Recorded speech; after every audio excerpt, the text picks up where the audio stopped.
You're not alone. If you need someone to talk to today, please contact Crisis Services Canada by either calling them at 1-833-456-4566 all hours of the day, or you can text them at 45645 at 4 p.m. to 12 a.m. Eastern Time. Remember, you're not alone, and Crisis Services Canada is here to help.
Good morning, everybody. I was having some problems with my mic there. We got it figured out. Welcome to this edition of Rise and Shine Manitoba on ASTV Productions. I'm your host, Graeme Forsyth. This edition of Rise and Shine Manitoba is brought to you by AETi, Fabricland, Winkler, Evolve, Green, and those are sponsors for today's episode. We'll be having 3 guests on in today's episode. The first guest joining me today will be Carlo Bruno, Executive Director of the Winnipeg Youth Soccer Association. We're going to talk about, league play returning to action. Finally, it returned last week on Wednesday, which was great to see. We're also going to go into some agriculture here in Manitoba when we got Harry Siemens joining the show second on the Farm Report. And then we'll be finishing off with some football with Executive Director of Football Manitoba in Bill Johnson. In terms of us finishing off with the guests, we're going to be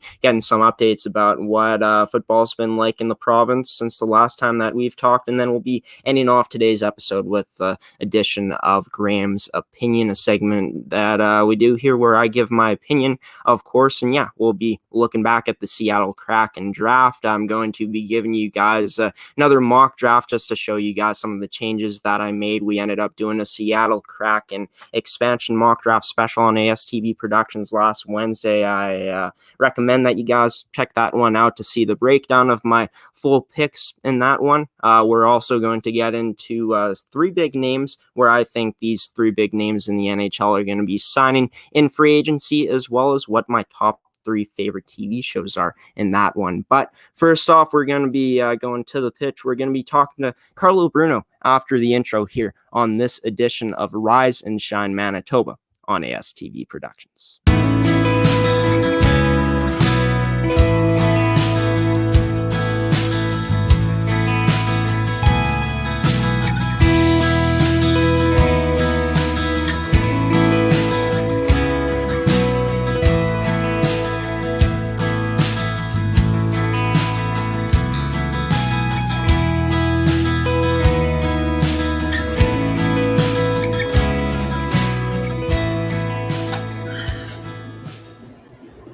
Joining me now on Rise and Shine Manitoba, the first guest on is Carlo Bruno, Executive Director of the Winnipeg Youth Soccer Association. Carlo, it's great to see that soccer is back and rolling here in the province of Manitoba, especially for you guys and the Winnipeg Youth Soccer Association. How's it going for you on this Monday morning? It's nice to meet you. Nice to have you on the show as well. Yeah, thanks, Graeme. Thanks for having me on today. And what a beautiful day and what a beautiful last week it has been. Soccer is back, and we couldn't be happier. We've got thousands of kids, coaches, players, referees, volunteers who are excited to be finally back on the pitch after what was a very challenging year. Over 290 days wait since our last league match. So we're very excited to finally be back on the pitch. We had to wait a couple extra days last week because of the air quality, but we couldn't be happier to be back now. Yeah, and so many great leagues going on, of course. Anything up until like from U9 to U18, which is just great to see. And you said, there you guys got a lot of people involved this year, whether it's players or referees, so on and so forth. Just talk about how many people in general have signed up this year with the Winnipeg Youth Soccer Association. Yeah, it's been a tremendous effort by many of our volunteers and our clubs over the past year who have adapted and pivoted so many times to help us get to this point now. And we're very thankful and appreciative and admire all the work that they've put in to get us here today.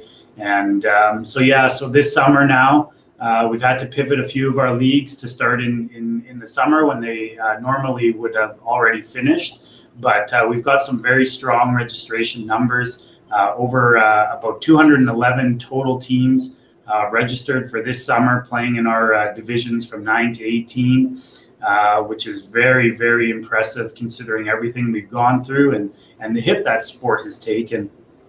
That translates into over 1,600 total league matches that we're going to play now until the end of September. And eventually crown our Cambrian Challenge Cup champions. Yeah, and it's going to be an exciting regular season for sure with just how much that's on the line. We'll get into that in just a little bit here in this interview. But, see the number of teams register, the number of players out there after, like you said, 290 days without soccer. Just to see this type of registration just during the time of the COVID-19 pandemic, just how inspiring is that to see that? It seems like kids are inspired to play the game of soccer once again. Yeah, you hit the nail on the head there. It's certainly inspiring. I mean, we've all faced our own challenges, whether that's personally or professionally, and everyone's got their own circumstance of how COVID has impacted them. And I think at times soccer players get a bit of a bad rap for flopping and being a little bit soft. But there's no doubt our community showed its resiliency and toughness over the past year and a half in consistently and constantly adapting to the new orders and changing their formats, whether that was virtual programming or in person with small groups. The different sorts of protocols that they had to adhere to get into to their groups and be able to train and eventually lead us to this point now. I mean, we've got hundreds of referees, we've got hundreds of volunteers who have helped us get here, and we're just incredibly thankful for all of their hard work and their stick-to-itiveness to help us get to here today. Could you speak about just what the crowd sizes are like, if you guys are able to have anybody in the crowd with the new restrictions? Just speak about it if there's been any crowds at games up until this point. Yeah, so the first iteration of the orders back in May, which would have permitted us to play, which unfortunately were changed. The Friday before the Monday that we started, we're going to start our season. The language in the orders made it very challenging for us to have any spectators. So in the best interest of the players to be able to play, we went with a no spectator policy, which obviously drew some criticism, but it was, a small minority of people that were criticizing that, with, an overwhelming majority understanding that, listen, this is in the benefit of the players. We want to get them back on the field for the obvious physical and mental and emotional well-being. And it was only going to be temporary, as long as our numbers trended in the right way. And well, unfortunately, we never got to kick off at that point. But from that point, we had discussions with public health about specific language about spectators. So when the rules came out that allowed us to get back to some in-person training, there was specific language that identified spectators as being different than the participants on the field. And as of today, we are allowed to have I believe it's 150 spectators at matches, and some of the matches that I've seen, they're not close to that amount, but there's some that are, well attended. And I think, the big thing was, soccer being in summer, the beautiful weather. You had a lot of the siblings and grandparents and family members who would come out to these matches and enjoy, their families playing the beautiful game. And so now we're back there and they're able to do that. The vaccination levels have been tremendous. We've hit those milestones well earlier than anticipated, or targeted, I should say. I think we anticipated we would get there soon because we know how awesome Manitoba is and Winnipeg and our community. And so we're excited. The crowd sizes, I'm sure, will just continue to increase. I think the weather is also playing a little bit into that in terms of, how many people are able to make it out. But certainly as the restrictions loosen even further, we'll hope to push those limits. Talking about the scheduling now, just what you guys decided on, I know that I saw on the website that you guys put out just, discussions that you've had about what scheduling could look like, stuff like that. Could you talk about what the schedule is looking like for all leagues from U9 to U18? Yeah, certainly. Again, tremendous amount of work has gone into that. A lot of contingency planning with, multiple scenarios of kickoffs, the number of games that would be, in the schedule based on when we're able to kick off, the frequency of those matches. So a credit to our staff here who have, there's no game plan for this. There's no playbook. So we had to kind of roll with it as it went along, just like our membership. And so for this summer, we're able to program between 14 and 18 matches for our teams for the entire season, which in some cases, that means some divisions are playing once a week, some are playing twice a week, depending on the division itself. And we're really lucky to be able to squeeze in that many matches. I know our families, our kids, our players, our officials, our coaches, we're looking forward to a strong schedule and make up a bit for some lost time as well. Just speaking about how different it's going to be this year, how you guys are going to be, crediting the first place team of the regular season with the league championship across all leagues. Just, what do you think the excitement is going to be like in the league for this regular season, knowing with what's just on the line, a championship? Yeah, it's been some time since we've been able to hand out some hardware, and unfortunately that's the case. But certainly the intensity, there's no comparison between training and live matches. And so actually we're starting our season with a couple of exhibition matches to help everyone get back into shape, back into fitness. Also give our teams an opportunity to try things out, different formations, different lineups, so that they can get back into the swing of things. And so starting this week, our recreational divisions start their regular season on their quest to become the Cambrian Challenge Cup champions. And our premier teams this week will finish off their exhibition series and then start their quest next week. But I think everyone in the community is thrilled to be back, and that we're going to be able to hand out some hardware is a bonus. We'll also be handing out some hardware for our league leaders, the golden boot in each division, and our golden gloves for each keeper with the total with the highest amount of clean sheets. Should be exciting to see who gets those awards at the end of the season, as well as who is crowned the champion. Last question before I let you go. We're going to be getting some matches on Monday. So next week on the August long weekend, you guys are also going to have matches on the September long weekend as well on the Mondays. They're just, for anyone looking to go catch some soccer on some Monday night, what perfect way to finish off the August long weekend and later down the line, the September long weekend, then watching some soccer, right, Carlo? Yeah, we're really excited. I mean, we have to make up for a bit of lost time there. Yeah, we've got some great matches lined up over the next, for the rest of the season. We've got Thursday nights at the Ralph Contafio soccer complex with our 17 Premier One girls and boys divisions that are a real competitive matches, high quality, and take advantage of that if you'd like to catch some soccer action for sure. Yeah, it's going to be so exciting to see what type of action happens on that August long weekend Monday next week. Carlo, I'm sure that we'll be talking some more coming up in the upcoming months here, just talking about how the season's going. It was great to have you on the show. Thanks for coming on to this edition of Rise and Shine Manitoba. It was great to finally have you on, man. Appreciate it. Thanks, Graeme.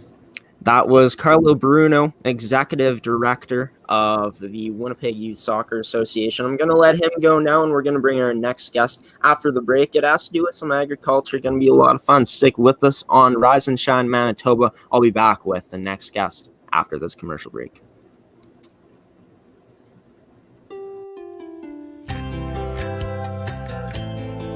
I think Systems Beauty College is a little bit unique in respect to the way we teach our program.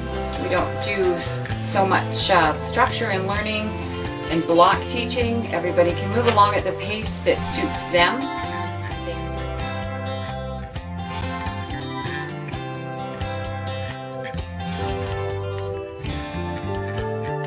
Everybody can move along at the pace that suits them.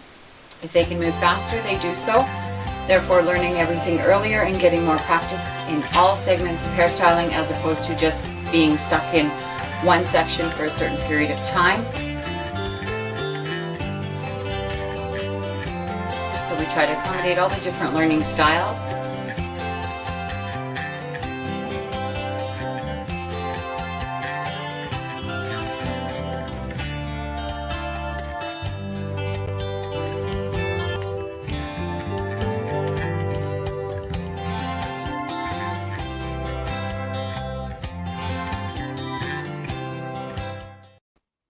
Welcome back to this edition of Rise and Shine Manitoba on ASTV Productions. You just heard from one of the sponsors of this show in Systems Beauty College. I was going to mention them in the intro, but I was drawing a blank and did not want to get that name wrong. But yeah, thanks to them for sponsoring this episode. You're going to see some other sponsors during this show when we go to commercial break. But let's get down to business who this next guest is. Of course, he's with us on the show every week. Harry Siemens on the Farm Report will be joining us about right now. Let's just get his graphic up here. It's the Farm Report, sponsored by Wolf Enterprises. Harry Siemens. Hopefully I can hear him this time and we don't have to go to commercial break. There's no technical difficulties like that. Harry, can you hear me good? Yeah?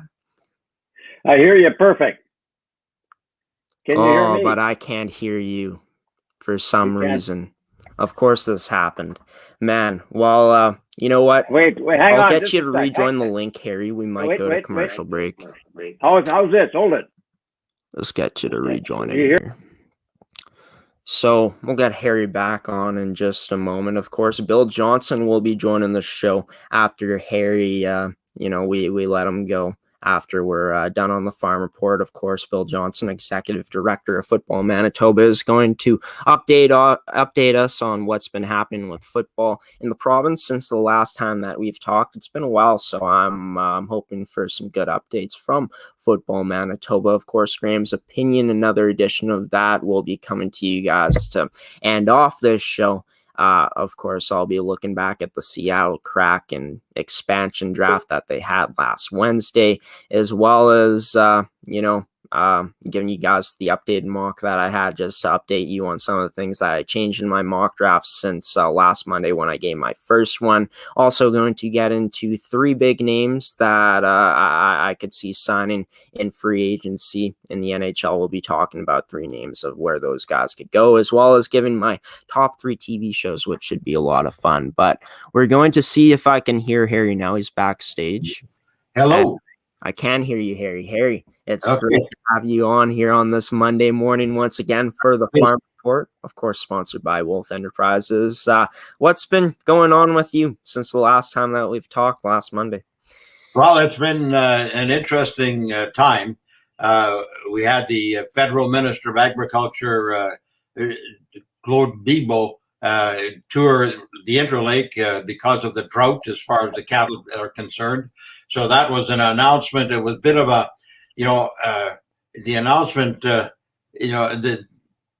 the activity around the tour and around the announcement was, I think, more exciting than what actually came out of the announcement. But I'm not here to totally poo-poo it.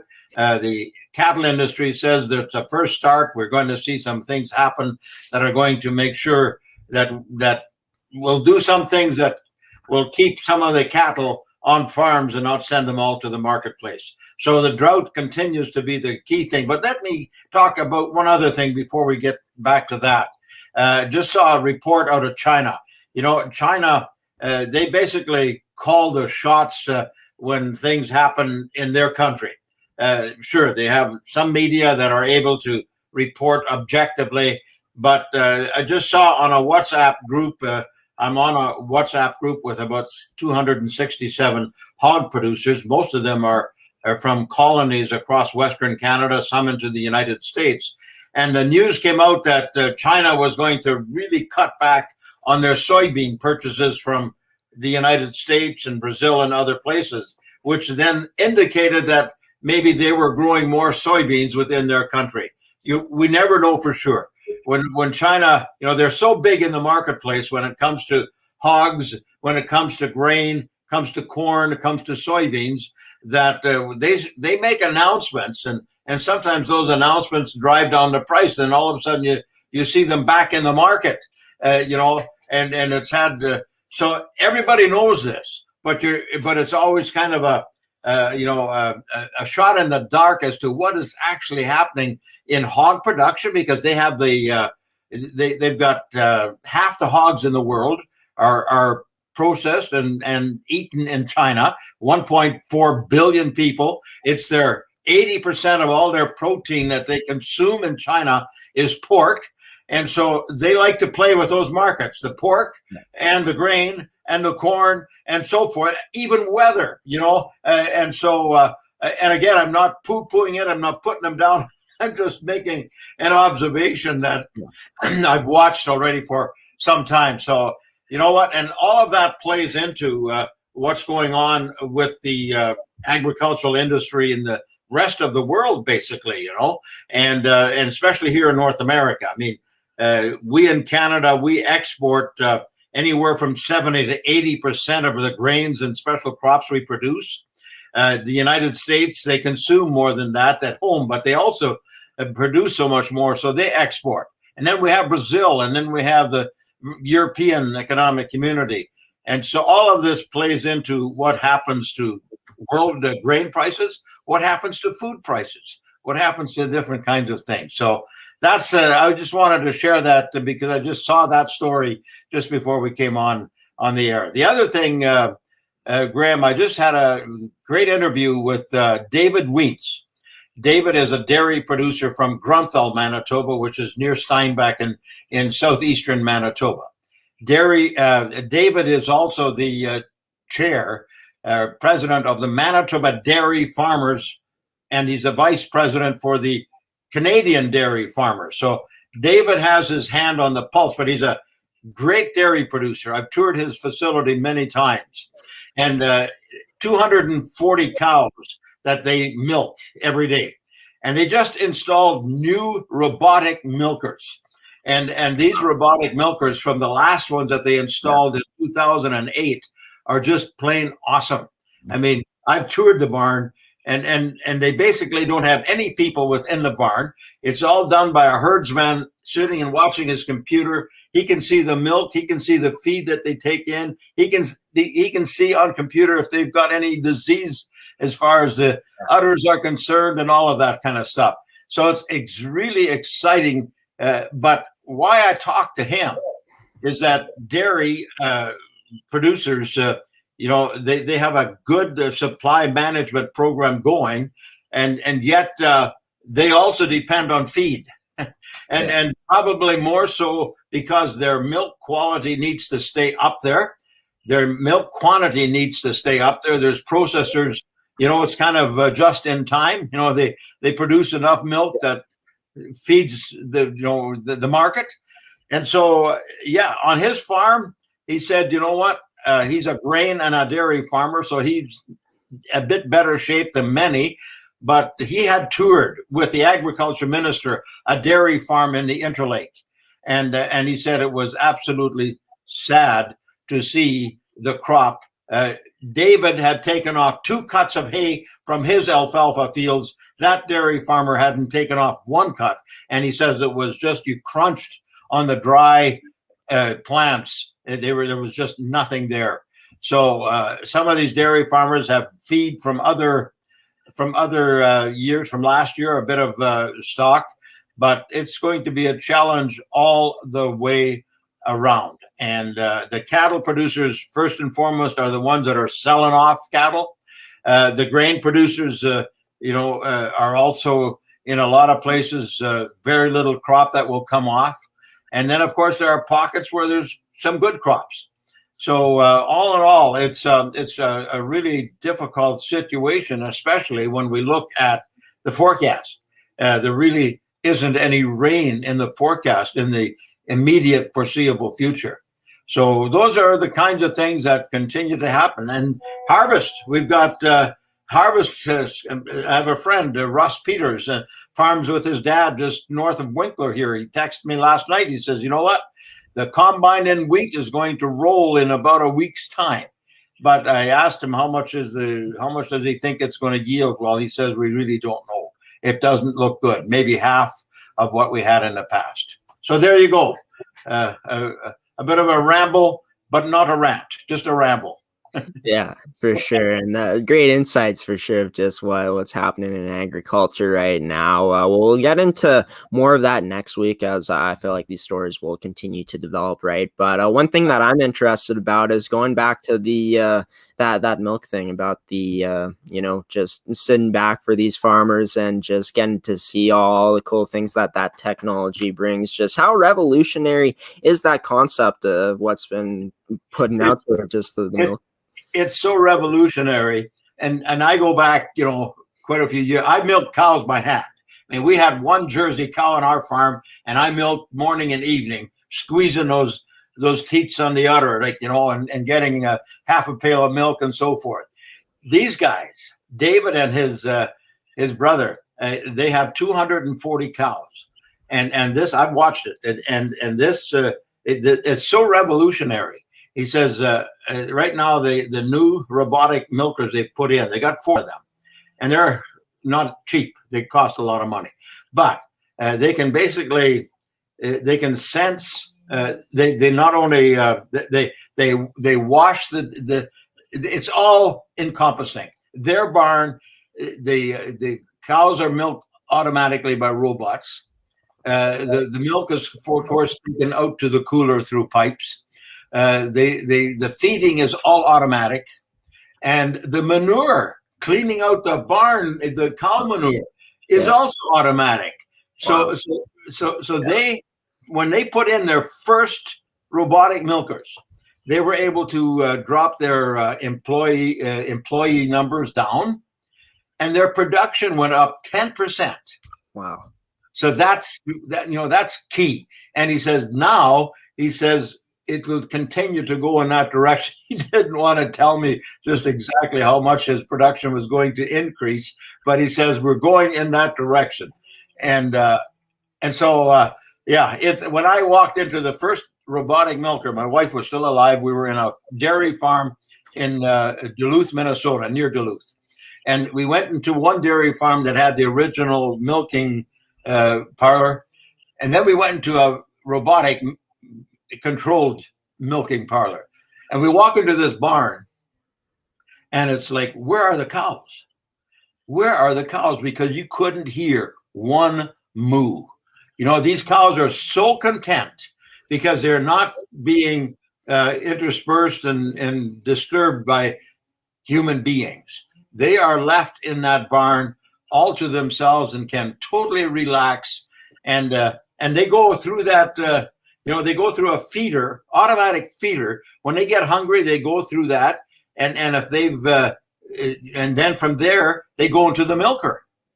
So if they're trying to sneak into the feed or to the milker a little sooner, then they get turned back. The gate opens up and they got to go back again and eat a little bit more. I mean, that's simplistic, but that's exactly what happens. So, and the guy sits there in his office. He's called the herdsman. Yeah. Or the woman, right? He sits in the office, watches on computer, and he can see exactly what's going on, how much milk that particular cow to the decimal point.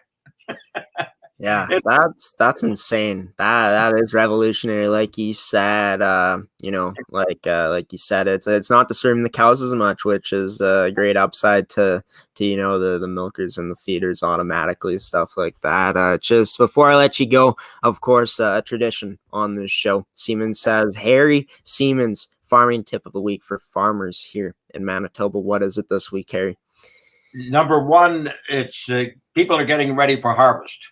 So my tip, not only to farmers, but also to us people that are driving on the roads.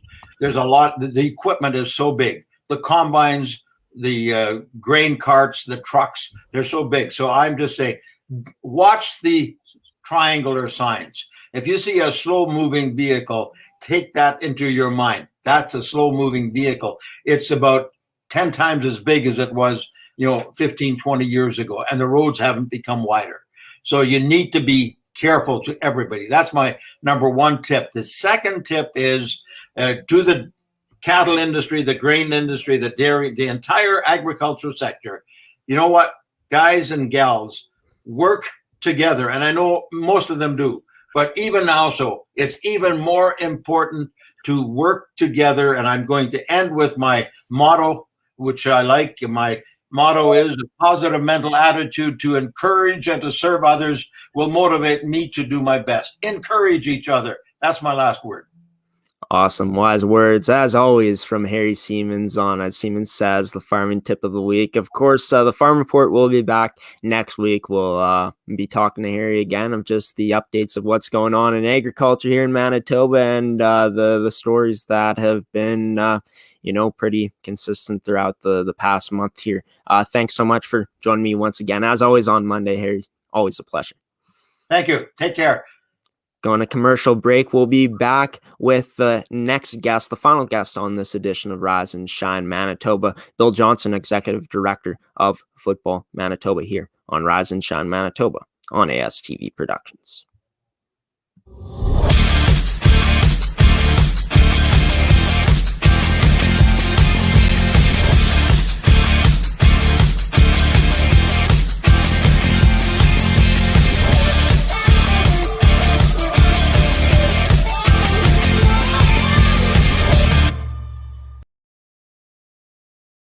Why go solar?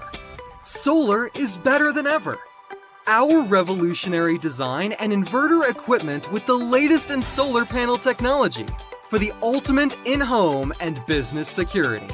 That's right, I said security. Grid security and security of your home are linked. Fortify your future today with a battery backup system. No maintenance, quiet running. Did you know in Manitoba, grid-connected, off-grid, and battery backup systems are 100% right off in the year you purchase for any company or farm? Do you want to back up your internet, keep your tills running, and the lights on? We can install a system that is right for you with battery backup fully capable of taking on all those essential loads and keeping you running. When you call our experts at Evolve Green, ask about getting your free energy audit today. Call or email today to find out what system works best for you. 1-866-5EVOLVE or support@evolvegreen.ca. Also, be sure to check out our website at www.evolvegreen.ca.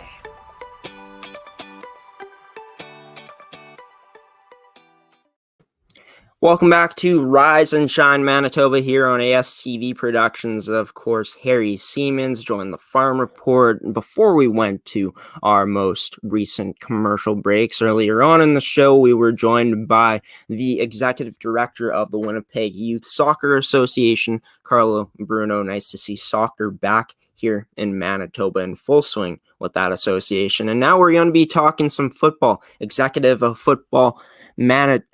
Director of Football Manitoba, Bill Johnson, joins the show now. Bill, it's been a while since we've talked, but it's been great to see on your guys' Twitter. The inaugural Girls Flag League has started up. We've seen, you guys tweet about the Winnipeg Rifles practicing. It's awesome to see these teams, some teams, back in action finally for football here in Manitoba. But what's been going on with Football Manitoba truly since the last time that we've talked? Well, we've been really busy with flag and planning for our league that was a little bit late getting started, but we're up and running now. We have a couple thousand kids playing flag football in the province right now, so that's nice. And in addition to that, we're working hard on plans for tackle football. We have our return to play guidelines that have been distributed to all of our member clubs and leagues now, and they're working on some plans of their own, and we'll have tackle football up and running in this province, hopefully within the next 2 or 3 weeks. That's awesome. Just the number of kids that are in flag football. Tackle football should be starting up soon. Just dive into flag football to see these type of numbers, this registration this year. How much pride does that give you as the executive director, along with just all the members of Football Manitoba to see the interest this year after, a long time of not being able to play the sport? Yeah, it's really cool to see the increase in flag football. We've seen our numbers increase in flag over the last decade or so. They've been going up a little bit every year, and then this year we went up 500 kids. We went from 850 last year to almost 1,400 this year. We were actually, prior to our most recent lockdown, we were at over 1,600. But then, as our season got delayed and moved into the summer, a few people were unavailable, so we had to offer some refunds, and a few kids dropped out. But I mean, to have 1,600 kids interested in our league, and then there's of course the Pro Prep League running at the same time. There's pit football that runs for adults, non-contact football for adults. Non-contact football is really growing leaps and bounds. It's really cool to see. Yeah, that's great. It's a great way to stay in shape, and you minimize that risk of injury like concussions most of the time, right? Which is great to see with a game like that. You still get to play the game without as much risk. But just moving into what participation numbers are like in terms of,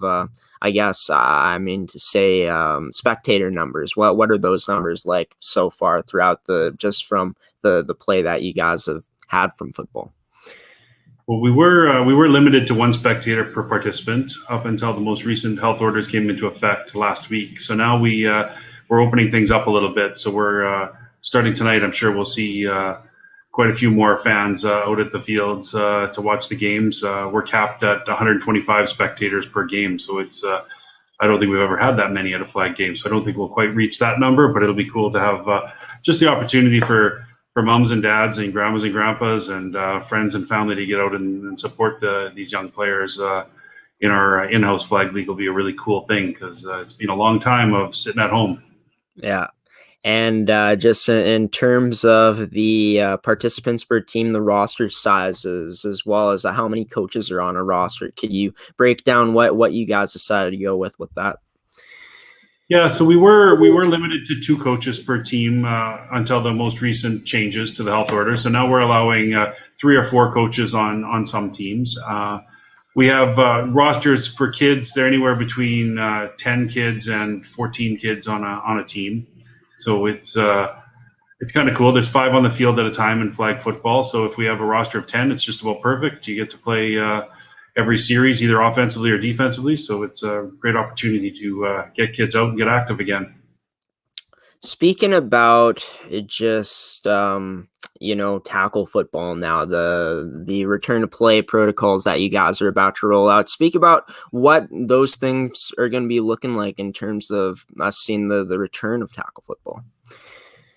Well, as the health orders have eased, the restrictions have eased in the most recent batch of orders, and I'm anticipating with our vaccination rates going as they are, we're going to see a further easement of those things.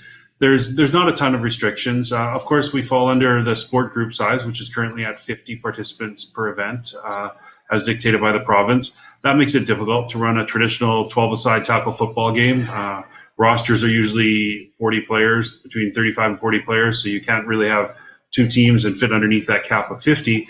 But we're encouraging some of our clubs and leagues to look at creative things. Some groups have looked at 9-a-side. Some are looking at 6-a-side football, which has become increasingly popular in places like Saskatchewan. They run an entire high school league for 6-a-side. So maybe we start with something like that, and we transition slowly back into the 12-a-side game. But who knows? With the further easement of restrictions, maybe we'll be at 12-a-side before we know it.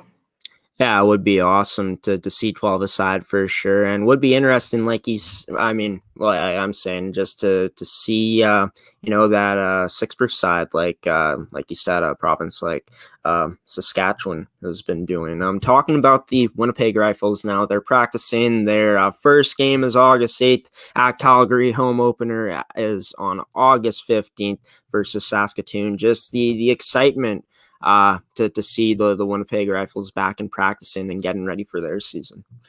Yeah, that's really cool. Actually, I got a chance to work with Coach Wilson a little bit on their return to play and how that would look and how they'd get back into it.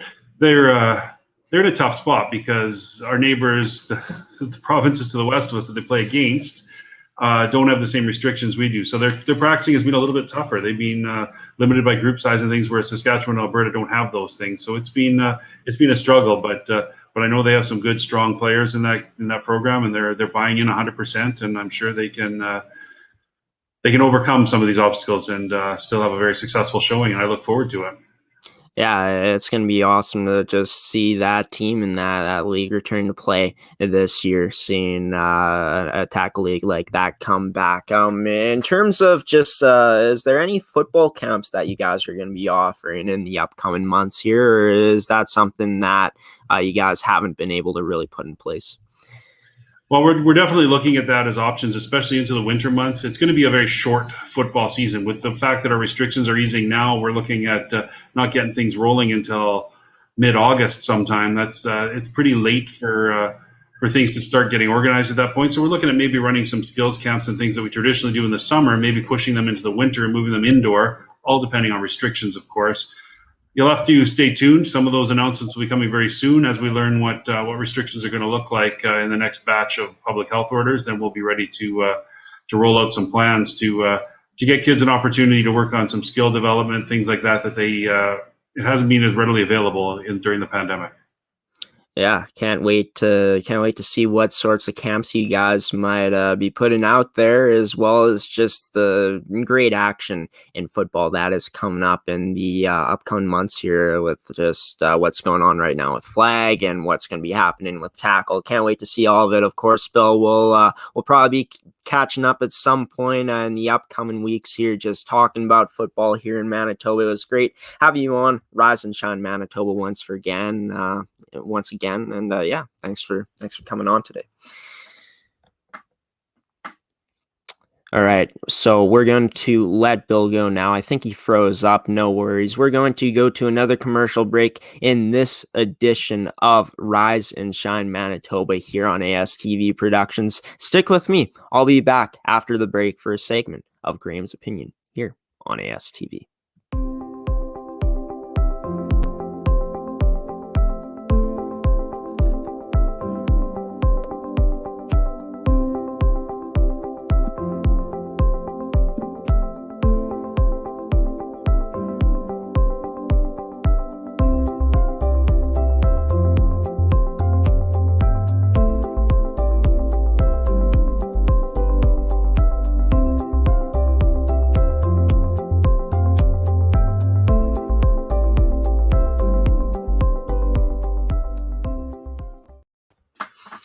Welcome back to Rise and Shine Manitoba here on ASTV Productions.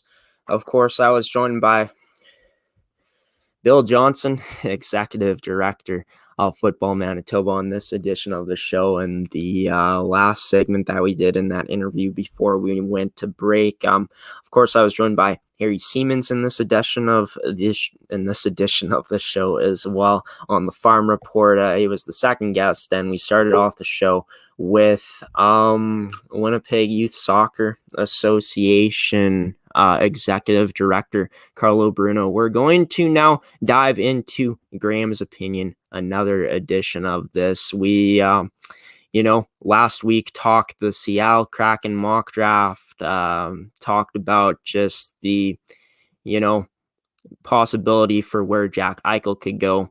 And I forget what else we did. I think I tested out apple juice and orange juice, if I remember correctly. But yeah, I think that's what we did last week. But today we're going to move into just, a recap of the Seattle Kraken Expansion Draft. I'm going to give you guys 3 players in NHL Free Agency, my opinion on where those guys are going to sign, as well as my 3 favorite TV shows at this point. Basically, my favorite TV shows of all time, my 3 favorite TV shows of all time. But talking about the Seattle Kraken Expansion Draft review first, just talking about what I decided to go with in my mock draft. First of all, in my final mock, I changed some things up. I'll give you guys the list of what I went with in that mock draft. We did a Seattle Kraken Expansion mock draft special last Wednesday. So yeah, if you guys want to see my full, opinions of all the picks that I made, I did it with host of the AAA show here on ASTV Productions, Jared Down. It was a lot of fun. That episode is about like an hour and a half. We go through team by team and we gave our picks. And yeah, just talking about the changes that I made to my roster. I ended up not picking Ben Bishop. I ended up going with, Chris Drieger, Joey Decord, and Vitek Vanasek as my goaltenders. I went with Giordano Oleksiak, Jamie Oleksiak, who was on the Dallas Stars, Adam Larson, Dylan DeMello, Carson Soucy, Troy Stetcher, Hayden Fleury, Jeremy Lazon, William Borgen, Cale Fleury, Cale Clegg, and Jake Bean. And then at forward in my final mock draft, my official one, I went with Vladimir Tarasenko up front, along with James Van Riemsdyk, Jordan Eberle, Max Domi, Yanni Gord, Jonas Donskoy, Jared McCann, Kale Yarncroke. I never know if I'm pronouncing that first name right, but I went with Yarncroke, Dylan Gambrell, who I pronounced his name wrong in the Seattle Kraken Expansion mock draft special. My apologies for that. Kristen Fisher, Nathan Bashton, Colin Blackwell, Zach Aston Reese, Adam Gaudette, and Cole Lind. And just another thing that I want to correct, when I talked about Jamie Oleksiak being a bottom 6 defenseman, I meant to say bottom 2 pairing, but I see him playing a top 4 role, as he could play a top 4 role, as he has demonstrated this season, especially with the Dallas Stars. But he could also play a bottom 2 role too and be fine there, as well. As I said, JVR, a top 6 player in the league. I misused my words there. I meant to say a top 6 forward on a team, meaning he can play on within the top 2 lines. So just some clarification on that. Once again, if you guys want to see or hear the full mock draft that I gave my opinions on why I picked these players, why I changed up my picks, you can check it out on ASTV Productions. Just search up the ASTV Productions Seattle Kraken Expansion mock draft special, and you'll be able to find that episode where me and Jared Down of the AAA show gave our picks of what we would have done if we were Seattle. Now, looking back at the Seattle Kraken draft, their expansion draft, they did what they exactly were talking about. They went with cap space and loads of it, $30 million in cap space they'll have to spend during this free agency, which opens on Wednesday. Should be interesting to see what type of players they'll be able to bring in. They have a solid decor, pretty solid. You got a guy like Giordano, who I think could have he's going to have a better season than last year. Adam Larson, a good defensive defenseman. Jamie Oleksiak just got paid the highest amount of money that he's ever made in his career. He adds some size to that decor, as well as a guy like Carson Soucy, who's at, I believe, 6'5". Not too sure, but I think he's like that. And yeah, Vince Dunn, a guy that, has the potential to be a top 4 defenseman too. A guy that, put up great offensive numbers during his junior career.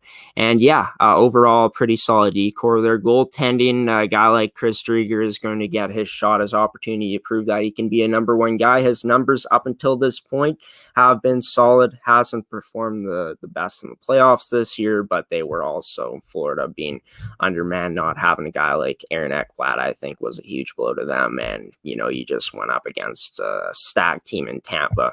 But yeah, solid decor, some good goaltending. Drieger and Vanasek could be a good 1-2 punch if they, live up to, the expectation, I guess, and continue what they've been able to do in their careers up until this point. I'm going to be interested to see how they split the time between those goaltenders. Of course, a young guy like Joey Decord in there as well, who's put up solid numbers everywhere he's played up until this point in his career. And yeah, I'd say the biggest weakness of this team is just their firepower up front. They don't have much. They don't have that guy that is going to pot 30 at this point, right? Maybe some guys that can pot 20 goals in their career, but yeah, they got some good potential with guys like Yarncroke, who had a good season last year. It's going to be interesting to see how he does. Of course, Jordan Eberle is a solid player up front, but they don't really have that scoring power. If they were to get guys like Tarasenko, they would have more scoring power, but they went strictly, I think, going for cap space and trying to load up in free agency. Could be interesting. They could bring in a guy that could put up goals, like maybe a Landeskog, or I heard that he's in the rumors for potentially signing there. I read something today. Maybe they trade for Tarasenko after all, but I really don't know. That's just speculation. But yeah, they're looking to go big in free agency. They ended up drafting their franchise centerman in Matthew Beniers, who is going to be a stud in the NHL, in my opinion. And yeah, at this point, depending on what they do in free agency, I don't know if this team is a playoff team, but, crazy things have happened in the past, like Vegas in the first year. I know a lot of people thought they wouldn't be as good as they were. Obviously, them making it all the way to the Stanley Cup Finals in that first season, which was just absolutely amazing. But yeah, just looking at this team, I just feel like they don't have that firepower up front to compete with some of the teams in this league at this point. They got good players, but not any game breakers up front.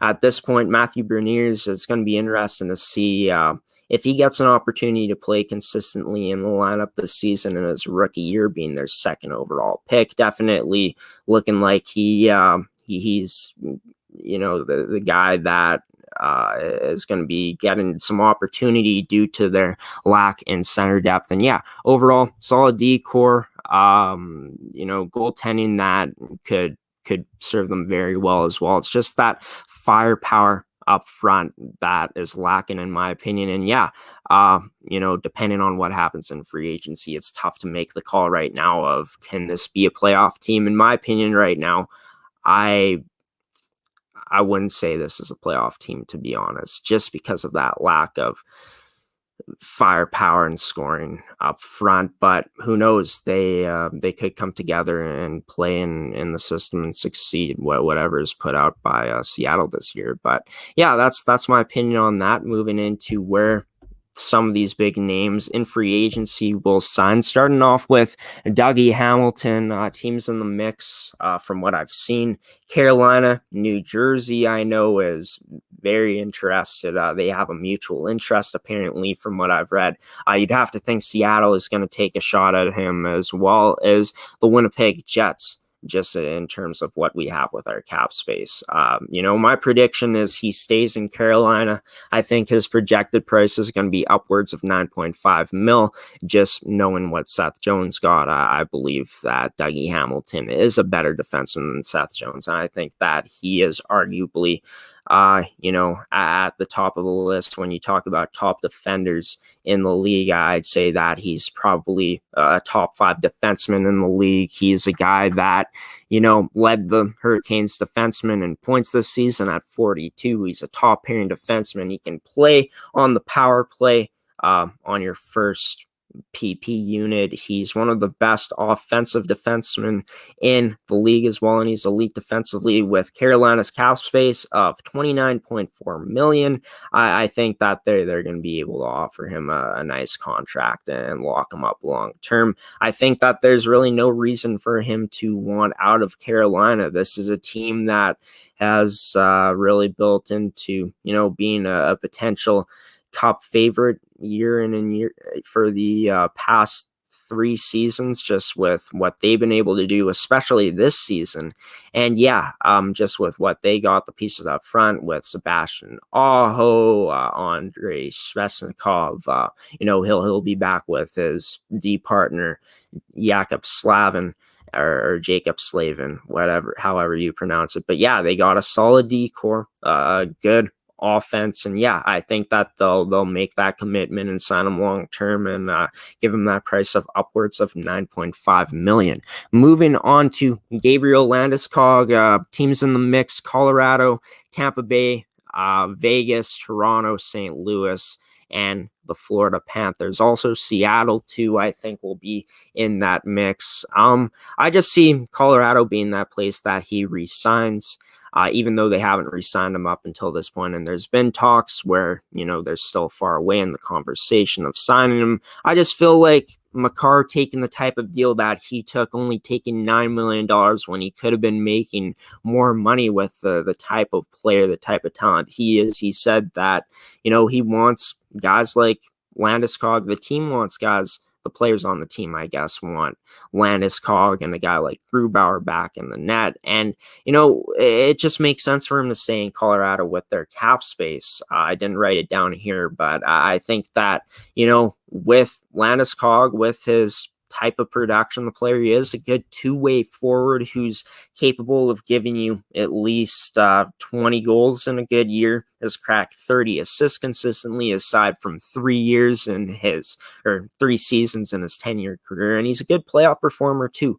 45 points in 49 playoff games. This guy has been the captain of this team for as long as I can remember. I feel like maybe McKinnon could end up getting the C if he signs, but you got a leader, a guy that has good morale, a good relationship with the Colorado Avalanche. It seems like, even though they haven't come to an agreement on terms of a contract at this point, I just feel like for the price that you could get him at, even though he could be asking for, I've heard people saying upwards of $8 million into that $9 million, $10 million range. I think that if Colorado is able to re-sign him, they'll get him for cheaper. I'd say the projected price, in my opinion, is $7 million.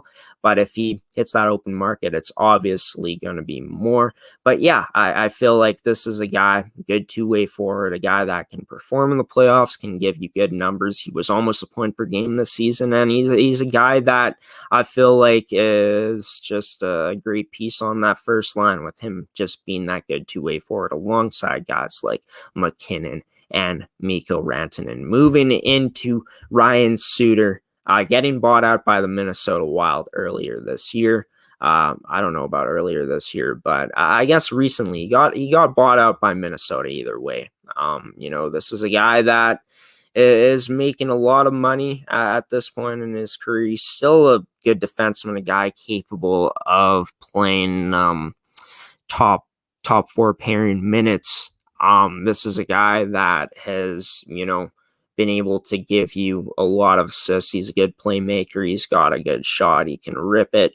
And yeah, he's a guy that has been able to log a lot of minutes, even though his minutes this season were down compared to other seasons, especially last year. And yeah, this is a guy that is just a veteran. He's going to bring veteran presence to a team, and the teams that, in the mix from what I've seen, what I've heard, are the Boston Bruins, the New York Islanders, the Dallas Stars, the Florida Panthers, and the St. Louis Blues. And before we get any further, it's funny, in the Seattle Kraken expansion mock draft special, I ended up saying the Dallas Blue Jackets. I meant to say Dallas Stars. I don't know what I was thinking there, but that's aside from the point. Just funny how sometimes I screwed up in that episode. But I think it's going to be Boston who's going to end up making a move for Ryan Suter. It's the team that I heard, from what I've read, is the favorite at this point from one of the sources that I saw. Could be wrong on that, but yeah, prediction for me is to Boston. I think that his projected price could be somewhere in the $4.5 to $5 million range, just based on his age at this point. He's old. Do you really want to spend the type of money he was making on him for the next 3 seasons, with maybe some of the contract needs that they're going to have moving forward? They still need to re-sign David Krejci as well. I think that's going to be a guy they're going to re-sign, as well as Tuukka Rask. So I think that he goes to Boston. I think he's going to get around 4.5 to that 5 mil range. I'm not sure. I'm thinking, that's a reasonable price for him at this point. He's a veteran defenseman who can dish that puck, like I said. Boston is going to be looking to bolster that blue line too, after losing Jeremy Lauzon to the Seattle Kraken. And, this team has $20 million cap space to spend, so why not bring in a defenseman that can play in your top 4, and a guy that's going to bring veteran presence to a team that already has those experienced veterans, right? With guys like Marchand, Bergeron, I guess Pasternak at this point, Tuukka Rask, who I think they'll bring back, David Krejci. You got a guy like Taylor Hall there too, who showed really well for Boston in his short time there after the trade from Buffalo. And yeah, I just feel like this move makes sense. He's going to go to a contender, and yeah, I think that if the price is right, Boston will sign him. So let me take a sip of water here. So, away from sports talk now, I always like to include, a couple sports things into Graham's opinion, sports topics, but I always like to include some other things, like you guys have seen a Milk to Go review, as well as what's better, apple juice or orange juice. We're not going to be testing anything out today, what I think is better in terms of like food products or beverages.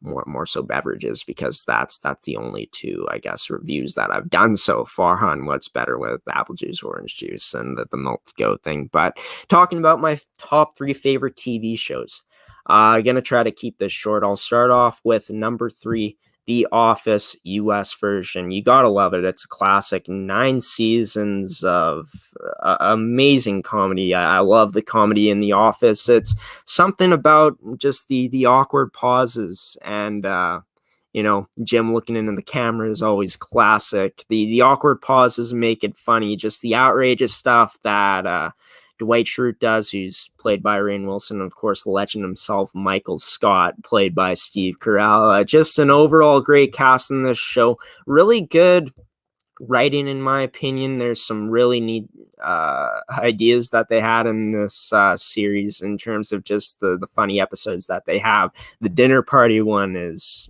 absolutely hilarious, probably my favorite episode ever. And yeah, just every character in this show really plays a role. There's really no character that's left to the side. Aside from a few characters along the way. A few characters phase out, but yeah, overall, The Office US, funny well-written show. I know that some people absolutely love it. Some people absolutely hate it. I'm in that camp of I absolutely love this show. It's a classic. The comedy's there, the writing's there, and the storylines that they go with is hilarious. And yeah, character development is there as well. So yeah, The Office US is my third favorite show of all time. Moving into number 2, Breaking Bad. Now, I'm watching Better Call Saul right now, which is a prequel to Breaking Bad. It's what happens before that. If you guys want to check it out, they're both on Netflix, as well as the movie of Breaking Bad, El Camino. But yeah, Breaking Bad, I got told, and I've seen it. It's rated a 9.6 on IMDb. It's probably the only TV show I've ever seen with the perfect rating on IMDb out of 10. Most people consider it the greatest episode of television of all time. And going back to that point of most people consider it, from who I've talked to and what I've seen, the majority of people seem to think it's the greatest show of all time, and for good reason.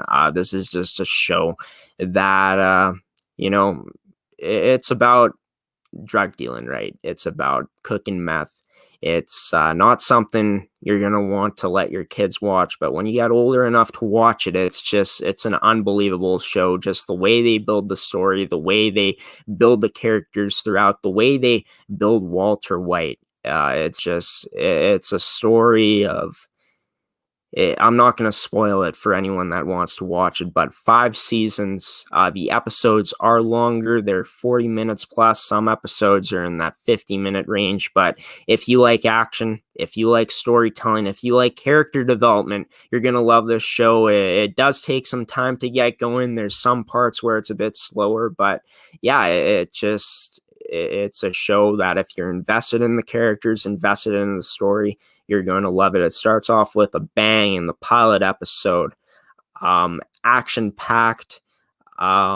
Just the action scenes in this show are second to none. Season 4 and Season 5, in my opinion, have a case to be considered the greatest seasons of television of all time. It's like a thriller of a show. At points, it's very, very well written, and yeah, there's just not much bad, or if any bad, I can say about Breaking Bad. Moving into my favorite show of all time has to be Bojack Horseman. Canadian Will Arnett stars as Bojack Horseman, a horse who had a TV show back in the 90s, Horsing Around. It was based on a horse adopting 3 kids, and yeah, it's about like their adventures, stuff like that. You never really see much of that. You do see a lot of that show, just little clips throughout, because it does play a huge part, a huge emphasis on who Bojack is and just what he was before. And yeah, finished the show in February of 2020. That's when the last part of season 6 came out. It's a 6-season show. Got canceled by Netflix, which is absolutely ridiculous, but that's a story for another day about my rage for that. But it couldn't have, in a way, the situation couldn't have been better. They ended on a high note. I think every season got better. That's the same with Breaking Bad, in my opinion. Every season just got better. That's, in my opinion, what really could separate a great show from a good show. Is just every season gives you more and more, and it keeps you more and more hooked. And Bojack absolutely did that. It's him living in Hollywood. It's based in Hollywood for the majority of the series, and yeah, it's just a story about a horse at the start that wants to have this book written about him, a biography, I guess you could call it that, and wants people to remember to love him, basically, with this book. And that's the goal, because he hasn't done anything since the 90s. So this book, in his opinion, is his last ditch effort to, I guess, what's the word? Looking to I guess build a legacy for people to remember him by is the best word. And he wants that to be seen in a positive light. It goes through, just focuses on depression very well, this show. I'm not going to get into much of the details on what happens in the show in terms of storyline and plot and stuff like that, because we'll be here all day and I don't want to spoil the series for you guys. But basically, yeah, it's a show that handles mental illness very well. Probably the best out of any show that I've seen in my lifetime. It's a show that deals with hypocrisy in Hollywood. How we give these people that do terrible things and don't deserve a platform, a platform a little while later, and forget about just the stuff that they did in the past that, really shows that they shouldn't have a platform. And yeah, it deals with addiction, just drugs and alcohol and stuff like that. It's a really heavy hitting show. It's a show that's different from anything I've ever seen. The storytelling is on point. The character development is unreal. And I think that the coolest thing that they did was making the world have a horse like Bojack Horseman being the main character. And there's also a dog named Mr. Peanut Butter in there as well. Just having that mix of humans and animals, and it being based on, Bojack Horseman, with that being the show, just the stuff that they deal with them, making it a horse, making the main character a horse, makes the issues that they're talking about in the show, less, scary to talk about, because instead of just it's real life, it's a cartoon, and it's a horse that you're, trying to relate to, and it's a bit funny in that way. But it's funny because everyone in a way relates to Bojack Horseman. And I think that that's one of the coolest things in the show, that you can relate with a character like that. You'll only know if you watch the show to know what I mean. But yeah, this show has everything. It has comedy, it has drama, it gets dark at times, it gets real. And for a cartoon to feel this real, I've never seen anything like it. That's why it's my favorite show of all time. I mean, they have one episode where there's no dialogue for the rest of the episode, except for in some cases in the intro and at the end of the episode, where there's some dialogue, which is just so cool with how they have the visuals like that. And, they have an episode called Free True where Bojack gives a monologue for the whole episode, basically, except for the intro, and it's only him. And just these things that they've been able to do, things that, with one character giving a monologue, I've seen it in Family Guy. It didn't really work as well, but this show just pulls it off so well. And the second last episode of the series, just wow, probably the best episode of television, straight up, in my opinion. It made me rethink a lot of things. But yeah, just a show that gets consistently better and better throughout. I could make an argument that at least season 4 all the way up until 6, they're all masterpieces. It's just an elite show. And one other thing that is interesting, if you guys want to give it a watch, is that the second last episode of every season has a certain trend that you guys will come to find out if you watch it. But yeah, those are my top 3 favorite TV shows. I feel like I was stumbling my words a lot in this part of Graeme's opinion, just talking about the TV shows. But yeah, I didn't have a script prepared, was just going off the top of my head. These shows are probably way, they're way better than I describe them as, because I couldn't get into everything. But yeah, my top 3 favorite TV shows: The Office US, Breaking Bad, and Bojack Horseman. If you have Netflix Canada, if you're living in Canada and you have Netflix, you can, watch any of those shows and start them off. Yeah. If you guys are interested in giving one of those shows a watch. But yeah, that's going to do it for another edition of Graeme's Opinion here on Rise and Shine Manitoba. And that's going to do it for another edition of Rise and Shine Manitoba here on ASTV Productions. Special thanks to the guests who joined me in today's show for coming on and being the guests in today's episode. And Carlo Bruno, Executive Director of the Winnipeg Youth Soccer Association, Harry Siemens, the man on the farm report, as well as Bill Johnson, Executive Director of Football Manitoba. I want to thank you, the viewer, for tuning in today, as well as our sponsors of today's edition of Rise and Shine Manitoba and AETi, Fabricland, Winkler, Evolve Green, and Systems Beauty College.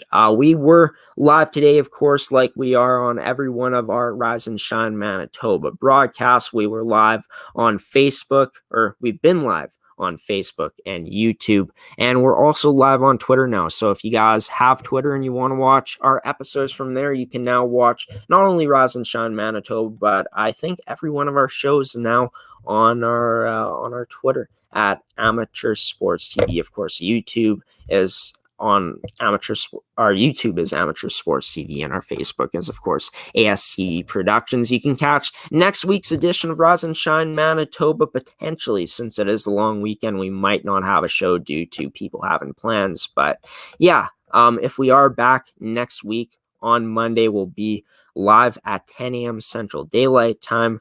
You can catch that episode on our Facebook at ASTV Productions, on our website at astvproductions.com, or on our Twitter at Amateur Sports TV. But until next Monday, folks, I've been your host of Rise and Shine Manitoba, Graeme Forsyth, signing off now. Until next Monday, potentially, folks. I'll see you then. Have a wonderful rest of your Monday. Stay safe out there and enjoy the rest of your week. Peace out, guys.